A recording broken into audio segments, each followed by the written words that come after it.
చిన్నప్పుడు ఉయ్యాలలో ఊపితే హాయిగా నిద్రపోయే వాళ్ళం.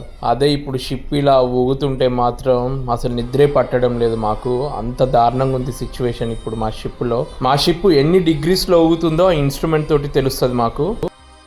ఇది ఇప్పుడు నా పరిస్థితి, మొత్తం రోలింగ్ పిచ్చింగ్ అవుతూ ఎంత దారుణంగా ఉందో. పెద్ద షిప్పులు కొంచెం నయం, అదే చిన్న షిప్ మాత్రం ఇంకా దారుణంగా ఉంటుంది. అందులో సిచ్యువేషన్ మాత్రము మీరు చూడొచ్చు ఈ వీడియోలో. అసలు బయట నుంచి చూస్తే ఇంకెంత దారుణంగా ఉంటుందో ఈ వీడియో చూస్తే మీకు అర్థమవుతుంది అనుకుంటా. ఒక ఫిషింగ్ వెజల్ అలల దాటికి ఎలా ఊగిపోతుందో. వా చూడండి, మా షిప్ రోలింగ్ అవుతుంది. చూస్తే మీకు అర్థమవుతుంది అది ఎంత మూవ్ అవుతుందో అటు ఇటు. చాలా అసలు కళ్ళు తిరుగుతాయి ఇప్పుడున్న వెదర్ కండిషన్కి. అసలు ఎన్నో నిద్రలేని రాత్రులు గడిపాము ఇలాంటి రఫ్ వెదర్లో. షిప్లో ఉన్న వాళ్ళకి మాత్రమే తెలుస్తుంది అందులో ఎంత కష్టం ఉంటుందో.